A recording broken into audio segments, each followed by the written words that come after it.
like you, right? There's this lick I use all the time, and I stole it from one of your videos, and it's you playing at Roberts. The gig I subbed on, remember, when I first played Roberts? Sure. I cried during that gig, you know? I was like, that was my dream in life. You do this thing.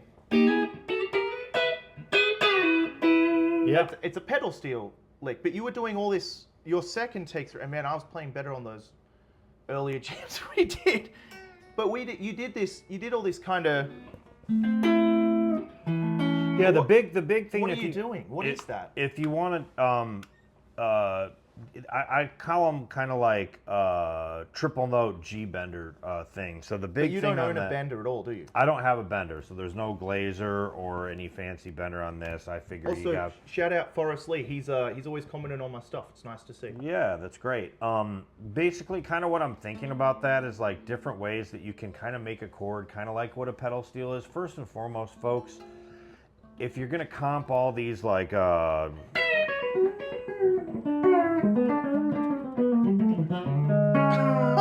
that shit, like the thing is make sure there isn't a pedal steel player on the gig, because they're just gonna look at you and be like, oh really, and they're gonna like have all this other stuff. But where I took it from, when I grew up, I was playing a lot with Danny Pitney, who's Mo Pitney's dad, back in Rockford, Illinois. Wow, yeah, okay, yeah. And that's who really blew my mind. I never would have made that connection. So that's my first country influence. Wasn't a guitar player, it was a pedal steel player, and that's kind of why Is that why you think it's stuck in your head so much? Well, it just you know, you were one of my first country influences, right? Oh, I appreciate that. It was you, Mitchell, Rod Riley, and Bork.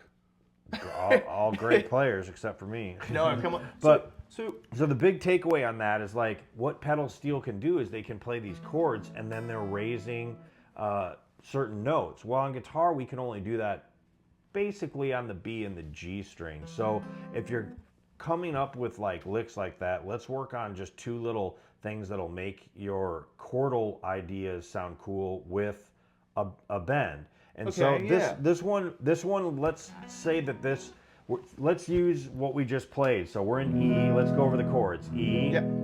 C sharp dominant 7. So a 6/7 for the kids out there. Yeah.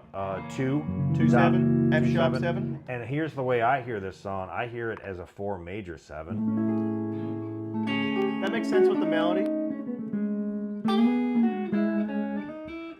And then do a 3 minor.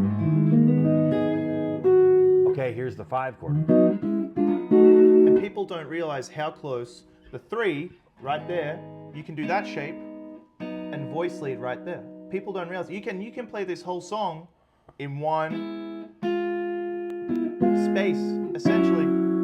Yeah? Oh yeah, what voicing are you doing there? That's great. That's great, yeah. And then you got major 3. I might do this. Interesting. Okay, yeah. So you're thinking C sharp minor, but with an A in the bass, because the bass player's already playing the bass notes. That's another really cool concept that you can kind of do to get more mileage out of your maybe upper extension. People get upset at me because they're like, why are you not playing the chord? And I say, I am, you're not listening to the bass. The bass, if I have an A in the root, why can't I suddenly start playing something a little more interesting? That's where it gets fun, where you're doing like the right hand of the piano, kind of. Yes. And that's kind of, so that was our major 7. And then you just have G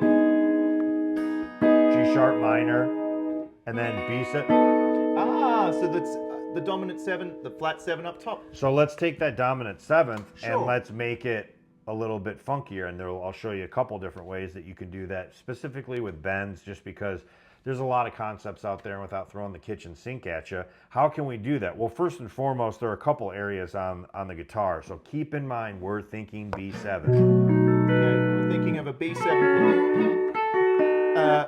So you're taking this minor shape. This is what I'd recommend if you want to start adding some bender type stuff, and you don't have a bender. So it's a D minor shape, but it's up here. So you're playing an A, an F sharp, and a C sharp. Well, you got to do something to the C sharp. 7, 5, and 3, right?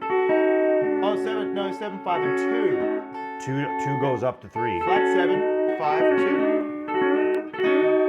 And wow, so you've really built finger dexterity to the max, because I'm trying to. Yep. Ooh. Yeah. And here's another thing. You rake it like a steel plate too. You can rake it, but you've got this. But then let's add some chromaticism from earlier talks that we had. Sure. Ooh. So then if you want to end safely on the one, you got that. That's the whole thing about the pedal steel bends that I like, is it creates tension. So if you want some finger dexterity.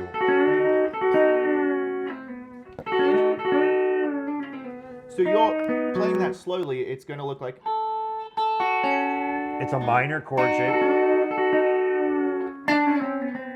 So just a tablature explanation for maybe those at home. If you're looking from the top string down, it's 5, 7, 6. You're going to bend that up to 8. It's a full step bend. Full step bend to 8. And then we're going to go on the G string, 7, 6, 5, 4. Wow, that's And if you want to make it sound even cooler, do this. So after we do that lick and we go down to the 4, we're going back to the B string. And you're going to go flat 5 to 5. So the 6th fret to the 7th. So if you want to talk about tension that resolves itself, that might be a good example. And you don't have to do them all. As with a lot of licks, you're the end user, so cherry pick them. I always say this, cherry pick them and twist them and turn them around, but that's a good starting point. That's a great, I know a lot of people like doing bends and they're always like... That's what I do. So that's all cool, but if you want to add chord tones to make it sound a little bit more like a pedal steel, use 3 strings, and it kind of also makes it where you kind of got to bend on the G string, right? If you're using 3. If I took the B7, a really basic way, say I play my B7 chord right here, like with, 5, root, 3, 1, I can go, and you might do something like that. But that's the most basic iteration, right? I'm playing 9, 9, bend from the 7 to the 8. Half step. Because a pedal steel, So what's another way I can approach taking what you've got and putting it into my vocabulary? Lord knows when I've subbed for you, they've been like, "You're not Matt, stop trying." They're like, actually let him do his thing. But I want to get, that's a great little thing there, right? And I'm going to go to my gig. It's a minor shape. Yep. And you're really outlining, you're really implying a dominant 7, so you're kind of, So I can use that anywhere. I'm going to personally think of where the flat 7 is to find it. And I'm going to use it on my gig in 40 minutes, I guess. What's another... Now 25. Oh, gosh. I'm joking. But what is another lick or something I could use, say over the B7 again, or anywhere that will get me closer to what you're doing? What's another concept or lick? Like, that's a great thing. Well, that's a full step bend, so maybe if you want to do something real simple, you can kind of...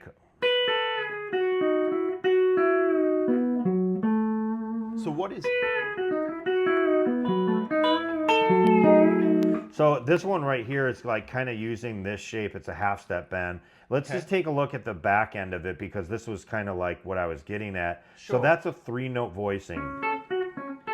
Yeah, that's an F sharp minor triad there, yeah? F sharp minor triad, but you can't think of it as that. You have to think of it as that you're playing these extensions of the B7. This is where people get lost, and they're like, yeah, it's chord tones, it's intervals, he went over the chord tones, so review the tape. But here's another one is where now you can do the same thing that's a G bender type of thing. We're implying that it's a dominant 7th chord, so we're going to use this shape right here. And then what we're going to wind up doing is just a half step bend. So now we're going to go from the 3, we're going to sus it.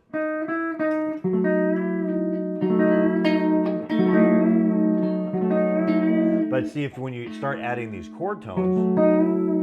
And you're only bending the G string here. Only. So the key is...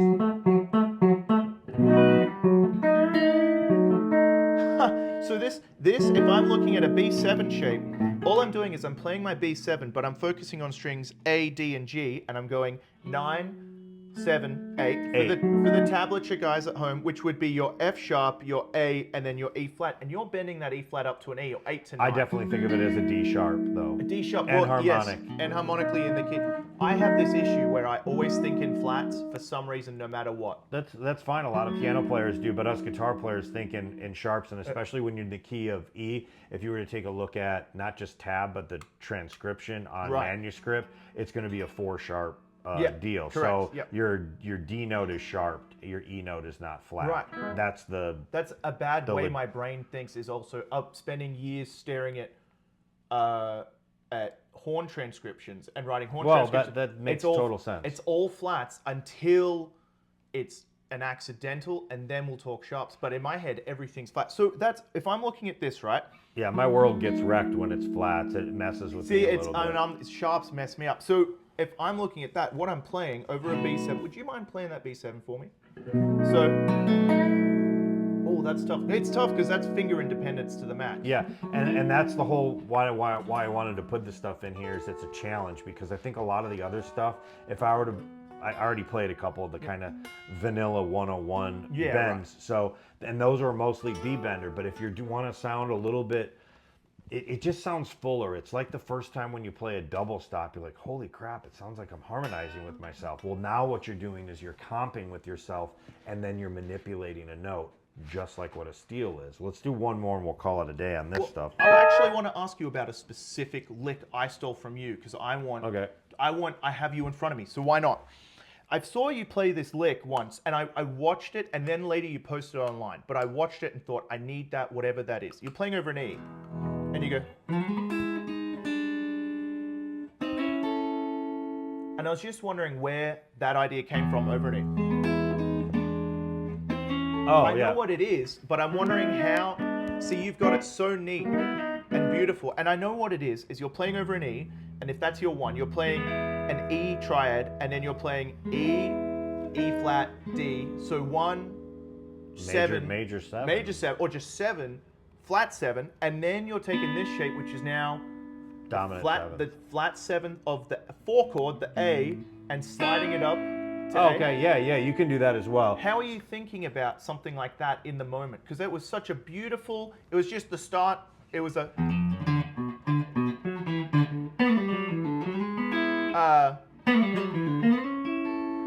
then you went... but that yeah, bit the big thing on that is I like... Also, once again, I'm sorry, I just played your solo wrong in front of you. I can't play it. And that's the thing when you kind of improv a lot is like, you're like, oh, I kind of did something like this. But where I think I could add to what you did, and you did a great job. Well, thank you. Is you're using, once again, we talked about these 3-note voicings. They're all over the place. Well, this is just, if you think of Cage, this is the C shape. So okay, C shape, sure. So it's that, but we're doing the inner components of it. 6, 4, 5. So G sharp, B, and E, and then we're just chromatically walking down. The big thing on this that you can really get a lot more. I'm giving away some secrets, dude. How about this? I'll buy you lunch next week. Yeah, here's the big thing. Is you're kind of using this, and if you notice, you're rolling down, and all you're doing is you're making it in first inversion. But here's the takeaway. Watch what I do with my fingers. This is a kind of a, so slide in. Oh, okay. I see. I never did that. So it's going. Yeah. So if I went slow, it's like. You have this way of doing. You have this way of. You know, someone once said to me, I love the way your hands look when you play. And I thought that was such an odd compliment, but I realized I have guys where the way their hands physically move always fascinates me. You're my guy for that, because I've never seen someone, most people would, including me. Here's the deal, is what it does is smooth. Well, what it does is it sets you back in, because the normal position is always, if we're playing in this position, you have 1, 2, 3, 4, right? Okay. You can't play behind your first finger. You always have to back shift. Think of Eric Johnson kind of stuff, Oh, like yeah, all those licks. yeah. So you have this, and you may think, well, why the hell would my pinky be here? Well, I've shifted down now, and now my index finger is here instead of. I don't feel comfortable doing that, especially in that lower register. If we're higher, that's Maybe. fair game. Yeah, okay. But I would definitely not probably do it that way. And here's the other thing: is if you've got this, now if you're going to the 4 chord, you gave one option. You know what I'm hearing? And here's the other thing: when you do a lick, you need to know how to be 3. You know what? You need to know 3 escape routes: same position, descending, or ascending. I'm gonna offer. Interesting. That's the way you always got to think about it. You got to Houdini the hell out of it. It's like a life-changing thing that was said to me by Danny Muhammad. I said, you play these solos and I don't know what's coming next. He goes, I want to paint myself into a corner and figure out how to get out of it. And I have taken that, not with a grain of salt, I took that to the extreme. I love that concept of where am I on it's the fretboard. It's the challenge of your, and for a lot of people, people that are, intermediate and above, you physically can do any of this stuff. It just takes a little bit of repetition. But the pros, it's their mind. Their mind can work through this stuff. So it's like anyone can play Eddie Van Halen, but no one is Eddie Van Halen. And they also didn't invent those solos. Right. And then not to mention it without going down a different rabbit hole, he had hit songs. Yep. So all the badasses back in the day that I followed, they were all great, but it's just like, for me, like he wrote #1 hits and played the solo on them that were like, Oh, yeah. That first album is. Yeah. Anyway, sorry, we'll put a bow on this. Yeah. But the one thing that I was getting at is, okay, so you got. Yeah. Okay, so you've got that. Now we're in this position. So we've gone from 4th position to 3rd. Nothing too big, right? Okay. Well, if I want to resolve that to the 4 chord, which you're going to do a lot in country music. Oh, and see why I do it? Now you've got. So I can go.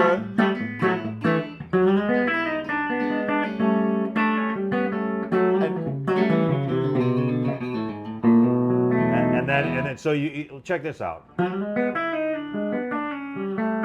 There's your 4 chord.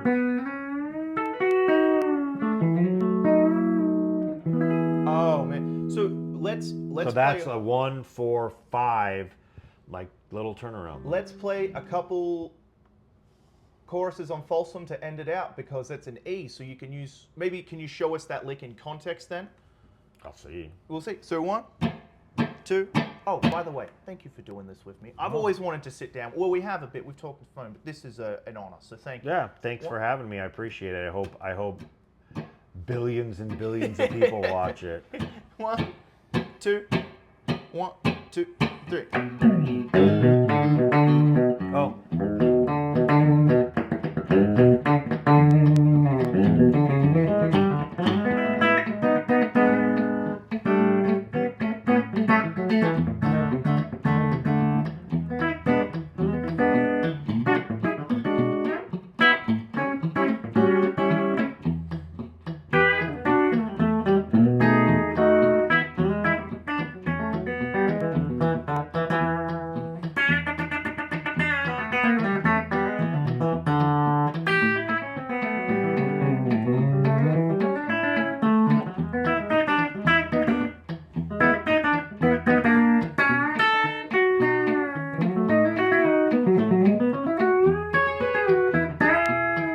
I'll give it a go.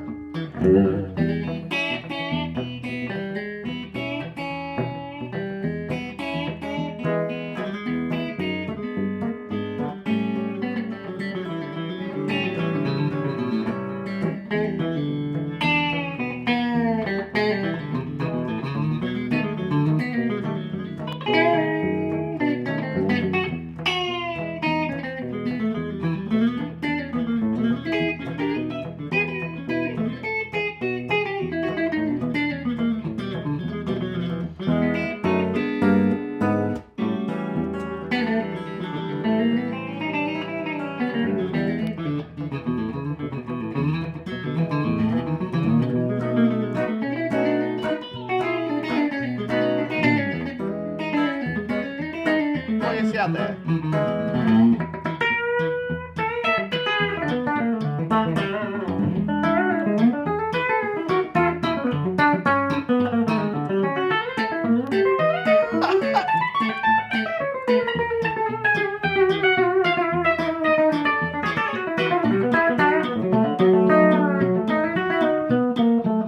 And we're out.